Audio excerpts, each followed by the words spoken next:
Pernah kepikiran nggak sih pas kita lihat gedung-gedung pencakar langit atau area tambang yang super luas, gimana caranya semua itu bisa dibangun? Nah, di balik setiap proyek raksasa, ada operator dan mesin yang luar biasa. Hari ini, kita bakal ngintip ke dalam buku pedoman teknis buat memahami dunia tersembunyi di balik pengoperasian alat berat. Oke, kita mulai dari bintang utamanya. Ini dia, Caterpillar D10T. Tapi jangan salah, ini bukan traktor biasa ya. Anggap aja ini monster seberat hampir 70 ton yang tugasnya secara harfiah ya, untuk memindahkan gunung. Kekuatannya itu luar biasa, dan setiap gerakannya benar-benar bisa mengubah landscape.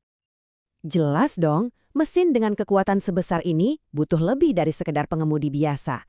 Mesin ini butuh seorang master, seorang profesional yang terlatih. Jadi pertanyaannya sekarang, apa sih yang dibutuhkan buat jadi seorang operator D10T? Perjalanan seorang operator itu nggak dimulai dengan menyalakan mesin, sama sekali bukan. Awalnya adalah sebuah komitmen. Ini bukan sekedar pekerjaan, tapi sebuah janji yang sangat mendalam. Nah, yang menarik dari sini, ini bukan cuma sekedar kalimat loh. Setiap calon operator itu harus, secara fisik, menandatangani pernyataan ini. Mereka berjanji pada diri sendiri dan perusahaan untuk benar-benar menguasai buku pedoman ini, memahami setiap detail mesin, dan merawatnya dengan tanggung jawab penuh. Dan janji ini bukan omong kosong. Janji ini didukung penuh oleh budaya perusahaan yang menuntut standar tertinggi. Nilai-nilai kayak integritas, keunggulan, dan tanggung jawab itu bukan cuma pajangan di dinding, tapi jadi fondasi yang wajib dipegang setiap operator. Sebelum seorang operator diizinkan menyentuh tuas kontrol sekalipun, mereka harus hidup dengan seperangkat aturan yang super ketat. Kenapa? Karena di dunia alat berat, keselamatan itu adalah segalanya. Inilah prinsip utamanya, yang diambil langsung dari buku panduan. Pesannya sangat jelas. Keselamatan itu bukan sesuatu yang memperlambat pekerjaan. Justru sebaliknya, ini adalah satu-satunya cara supaya pekerjaan bisa selesai dengan benar dan efisien. Gampangnya, tanpa keselamatan, ya nggak ada produksi. Sekarang, coba deh lihat data ini. Angka-angka ini nunjukin kenyataan pahit tentang dari mana datangnya bahaya. 88%. Itu artinya, hampir semua insiden bergantung pada tindakan dan keputusan yang diambil operator di dalam kabin. Ini faktor penentu antara hari kerja yang aman dan sebuah bencana.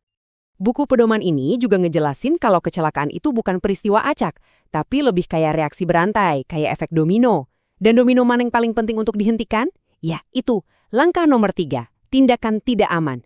Dengan mencegah satu tindakan ceroboh aja, seluruh rangkaian bencana ini bisa dihindari. Oke, janji udah diucapin, kode keselamatan udah dikuasai. Sekarang, ayo kita masuk ke dalam kabin operator. Ini bukan sekedar kursi pengemudi loh, ini adalah pusat kendali yang sangat kompleks. Biar kebayang, coba dibandingin dashboard mobil Anda sama stasiun operator D10T ini. Di mobil kita mungkin cuma ada speedometer, indikator bensin, ya hal-hal dasar lah. Nah, seorang operator D10T berhadapan dengan sistem monitor canggih, tuas hidrolik, kontrol powertrain yang rumit. Mereka harus bisa berbicara dalam bahasa mesin ini. Dan di dalam kabin itu sendiri, selalu ada pengingat yang terus-menerus tentang betapa pentingnya pengetahuan. Pesan ini negasin lagi kalau pemahaman mendalam terhadap manual itu bukan pilihan, tapi syarat mutlak untuk keselamatan jiwa dan alat itu sendiri.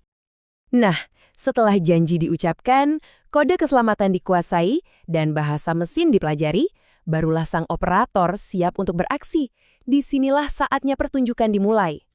Fungsi utama bulldozer adalah dozing. Ini tuh semacam tarian yang presisi antara kekuatan dan kehalusan. Operator menggunakan blade, bilah pendorong raksasa di depan, untuk memindahkan bertonton material dengan akurasi yang tinggi. Tapi gimana kalau tanahnya keras banget? Nah, disitulah teknik ripping digunakan.